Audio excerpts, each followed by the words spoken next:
آج ہمارے دیش میں ہم مسلمانوں سے دیش بھکتی کے سلسلے میں سوال کیا جا رہا ہے۔ مسلمانوں کے بارے میں آواز اٹھائی جا رہی ہے کہ مسلمانوں کو دیش سے کوئی محبت نہیں ہے، یہ یہاں کا کھاتے ہیں اور پاکستان کا گن گاتے ہیں۔ اگر آپ ان لوگوں کی اس بات پر غور کریں گے، اس سوال پر غور کریں گے، تو ایسے سوالات کرنے والوں کے پر آپ کو تعجب ہوگا۔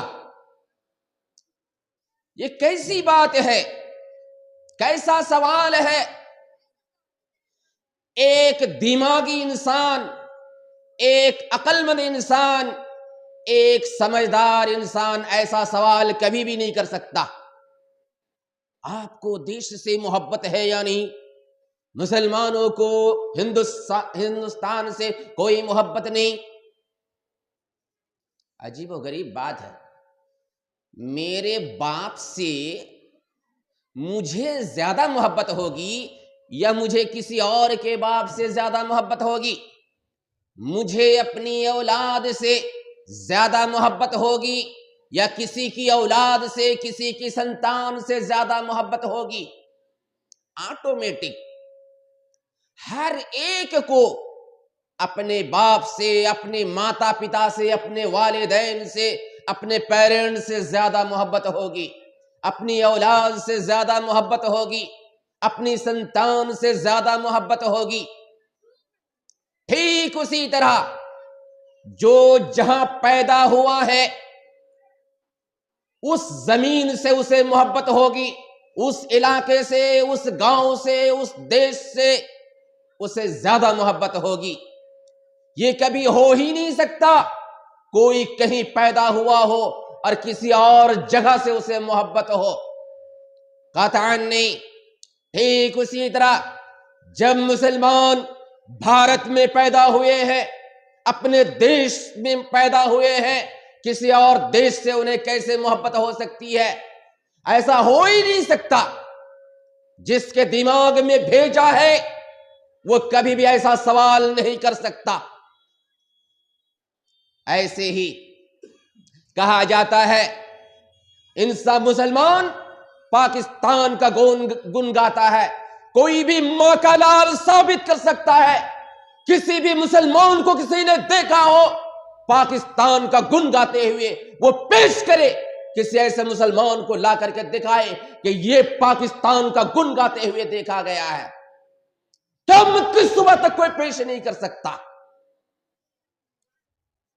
جہاں تک اپنے دیش سے محبت کرنے کی بات ہے تو ہم مسلمان ہیں، محمد الرسول اللہ صلی اللہ علیہ وسلم کی تعلیمات پر چلنے والے ہیں، محمد رسول اللہ صلی اللہ علیہ وسلم کی ہر بات پر عمل کرنے والے ہیں، اور ہمیں اپنے نبی نے اپنے دیش سے محبت کرنا سکھایا، اپنے دیش سے محبت کرنے کی تعلیم دی۔ اٹھاؤ ترمذی اور دیکھو حدیث نمبر 3926، اس میں محمد رسول اللہ صلی اللہ علیہ وسلم کے بارے میں معلوم ہوگا۔ حدیث صحیح ہے کہ جب مکے کے لوگوں نے محمد رسول اللہ صلی اللہ علیہ وسلم کو مکے میں جینے نہیں دیا، زندگی مکے میں تنگ کر دی، محمد رسول اللہ صلی اللہ علیہ وسلم کی جان لینے کے لیے لوگ ہتھیار لے کر کھڑے ہو گئے، محمد رسول اللہ صلی اللہ علیہ وسلم کو اپنا دیش چھوڑنے پر مجبور ہونا پڑا، اس لیے کہ آپ کی جان کا خطرہ تھا۔ دشمنوں نے آپ کے گھر کا گھیراؤ کر لیا تھا، ننگی تلوار لیے شام سے پوری رات تک کھڑے رہے۔ اس موقع پر محمد الرسول اللہ صلی اللہ علیہ وسلم اپنے دیش کو چھوڑ کر کے، اپنے اس وطن کو چھوڑ کر کے جہاں پیدا ہوئے تھے، مکے کی طرف جانے، مدینے کی طرف نکلنے کے لیے مجبور ہو گئے۔ آپ مکہ شہر سے نکلنے کے بعد مکہ کی طرف دیکھا، اور بولے، بڑے افسوس سے بولے، اے مکہ ما اطیبک من بلد ما احبک الی ولولا ان قومی اخرجونی منک ما خرجت منک ما سکنت غیرک۔ اے مکہ، تو کتنا پاکیزہ شہر ہے، تو کتنے فضیلت والا شہر ہے، تو میرے نزدیک کتنا محبوب ہے، کتنا پیارا ہے۔ اگر میری قوم کے لوگ مجھے یہاں سے نکلنے پر مجبور نہ کرتے تو میں کبھی بھی تجھے چھوڑ کر کہیں اور نہ بستا۔ یہ کون کہہ سکتا ہے؟ کس درد کی بنیاد پر آپ نے کہا تھا؟ کس سچویشن میں آپ نے کہا تھا؟ مکے سے محبت تھی، لیکن یہاں پہ رہنا آپ کی جان کے لیے خطرہ تھا، اس لیے مارے افسوس کے کہا کہ میں اس کو چھوڑ کر جانے والا تھا نہیں، مجبور کیا جا رہا ہے، اگر رہوں تو میری جان کا خطرہ ہے۔ اسی طرح سے آپ پڑھے بخاری شریف کتاب الدعوات حدیث نمبر 6172، وہاں پہ معلوم ہوگا محمد الرسول اللہ صلی اللہ علیہ وسلم مکہ چھوڑ کر کے مدینہ چلے گئے۔ آپ کے بہت سارے ساتھی، آپ کے بہت سارے صحابہ مکہ کو چھوڑ کر کے مدینہ میں جا کر کے بس گئے۔ سب کو مکے کی محبت ستا رہی تھی، آپ علیہ السلام کو بھی مکے کی محبت ستا رہی تھی۔ بے شمار صحابہ کرام بیمار پڑ گئے تھے، بخار ہو گیا تھا انہیں۔ اللہ کے نبی علیہ السلام نے اس موقع پر دعا کی، اللہم حبب الینا المدینہ کما حببت الینا مکہ واشدہ وانقل حماها الی الجحفا۔ اے اللہ، مدینے کی محبت ہمارے دل میں اسی طرح ڈال دے جس طرح تو نے مکے کی محبت ڈالی ہے، یا اس سے بھی زیادہ، اور بخار کو، مدینے کے بخار کو جحفا بھیج دے۔ کیا مطلب؟ مدینے کی محبت ہمارے دل میں اسی طرح ڈال دے جس طرح مکے کی محبت تو نے ڈالی ہے۔ اللہ اکبر، یعنی اپنے دیش سے محبت ہو، اس طرح کی دعا اللہ کے نبی علیہ السلام نے اللہ رب العالمین سے کی ہے۔ اس سے کیا سبق ملتا ہے؟ ہمارے آخری نبی محمد الرسول اللہ صلی اللہ علیہ وسلم نے ہمیں اپنے ملک سے، ہمیں اپنے دیش سے، ہمیں اپنے وطن سے محبت کرنے کا سبق دیا ہے، تعلیم دی ہے۔ ہم کیسے اپنے دیش سے محبت نہیں کر سکتے؟ ارے دنیا والوں، تم کہو یا نہ کہو کوئی فرق نہیں پڑتا، ہمیں اپنے دیش سے محبت ہے، تمہیں منوانے کی کوئی ضرورت نہیں، تم مانو یا نہ مانو کوئی فرق نہیں پڑتا، تمہیں منوانے کی کوئی ذمہ داری اور ٹھیکیداری ہم نے نہیں لی ہے۔ اللہ کے بندو، کیوں؟ محمد رسول اللہ کی تعلیم ہے دیش سے محبت کرنا، ہم کر رہے ہیں، تم نہیں مان رہے ہو تو کیا فرق پڑ رہا ہے؟ کوئی فرق نہیں پڑتا۔ دوسری بات، دیش بھکتی کی بات کہی جا رہی ہے۔ دیش، ملک، بھکتی عبادت، بھکت عبادت کرنے والا۔ آپ دیش بھکت ہیں یا نہیں؟ اللہ کے بندو، یہ سوال کرنے کا کسی کو حق نہیں ہے، یہ سوال کرنے کا حق مسلمانوں سے کسی کو حاصل نہیں ہے۔ یہ سوال سمویدھان کے خلاف بھی ہے۔ کوئی اٹھائے سمویدھان اور اس کا انوچھید نمبر 25 سے لے کر 28 تک پڑھ لے، کون کس دھرم کا پالن کرے گا، یہ سمویدھان اسے اجازت دیتا ہے۔ چھوٹ ہے، کوئی کہہ نہیں سکتا آپ کس دھرم کو مانتے ہیں۔ یہ سوال کرنا ہی غلط ہے۔ دوسری بات، بیدوں کے بھی خلاف ہے۔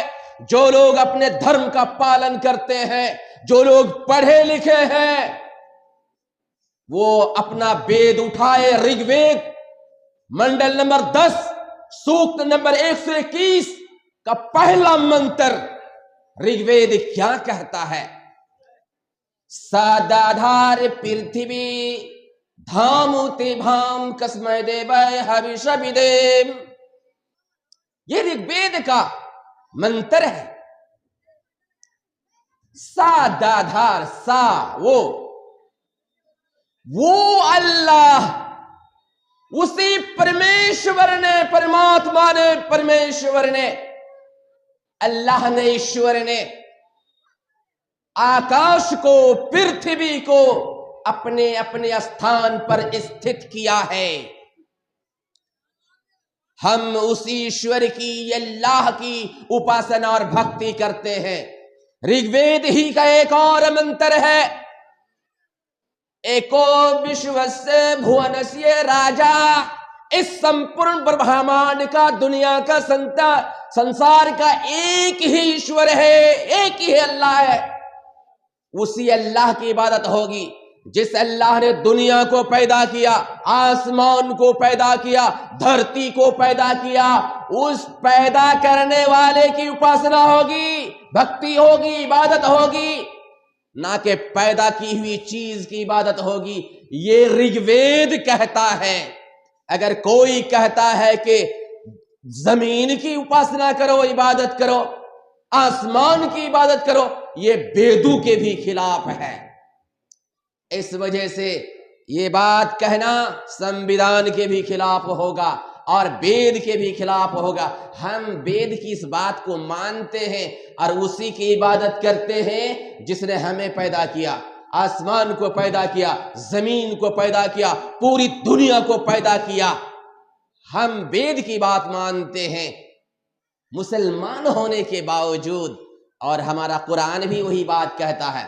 اٹھاؤ قرآن، دیکھو سورہ نمبر 2 آیت نمبر 21. اللہ رب العالمین فرماتا ہے، یا ایھا الناس اعبدوا ربکم الذی خلقکم. اے لوگو، اپنے اس رب کی عبادت کرو جس نے تمہیں پیدا کیا ہے، جس نے تمہیں پیدا کیا ہے. وید بھی یہی کہتا ہے، قرآن بھی یہی کہتا ہے. اس وجہ سے اللہ کی پیدا کی ہوئی چیز کی ہم عبادت نہیں کرتے، بلکہ وید کے انوسار ہم اللہ کی عبادت کرتے ہیں، قرآن کے انوسار بھی ہم اللہ کی عبادت کرتے ہیں. تو تم اپنے سوال پر غور کر لینا کہ سنویدھان کے بھی خلاف ہے اور قرآن کے بھی خلاف ہے، وید کی بھی خلاف ہے. ہم خلاف والا کام، الٹا والا کام کرتے ہی نہیں. باقی رہی بات، اگر مسلمانوں کو دیش سے محبت نہ ہوتی تو دیش کو چھوڑ کر چلے جاتے. اس لیے کہ جس انسان کو جس جگہ سے محبت نہیں ہوتی ہے اس کو وہ چھوڑ دیتے ہیں. مسلمان دیش کو چھوڑنے کے لیے تیار نہیں ہے، اس کا مطلب دیش سے مسلمانوں کو محبت ہے. دیش سے مسلمانوں کو محبت ہونے کی وجہ سے اس نے دیش کو چمکانے کی کوشش کی، عجیب و غریب چیزیں بنائی، جیسے لال قلعہ ہے، قطب مینار ہے، جیسا کہ تاج محل ہے. اور دیش کی ترقی کے لیے انہوں نے ایسے ایسے کام کیے کہ تاریخ کی کتاب میں اس کی مثال نہیں مل سکتی. مسلمانوں کے زمانے میں دیش بہت ترقی پر تھا. اٹھاؤ ڈاکٹر اینگس میڈیسن کی کتاب عالمی معیشت اور تاریخی اعداد و شمار، اس کو پڑھتے چلے جاؤ. یہ ڈاکٹر صاحب اپنی اس کتاب میں لکھتے ہیں کہ مسلمانوں نے، مغل حکومت نے ہندوستان کو جس طرح سے ترقی دی ہے، کسی بادشاہ نے، کسی دوسری بادشاہ نے اس طرح کی ترقی نہیں دی. اس زمانے میں یہ دیش اتنی ترقی پر تھا کہ کیا کہنے، اس کی جی ڈی پی اوپر چلی جا رہی تھی. یہاں تک کہ اورنگزیب عالمگیر بادشاہ کے زمانے میں دیش کی جی ڈی پی 24% سے اوپر آ گئی تھی. اللہ کے بندو، اگر مسلمانوں کو دیش سے محبت نہ ہو تو دیش کی ترقی کے لیے کام کریں گے نہیں.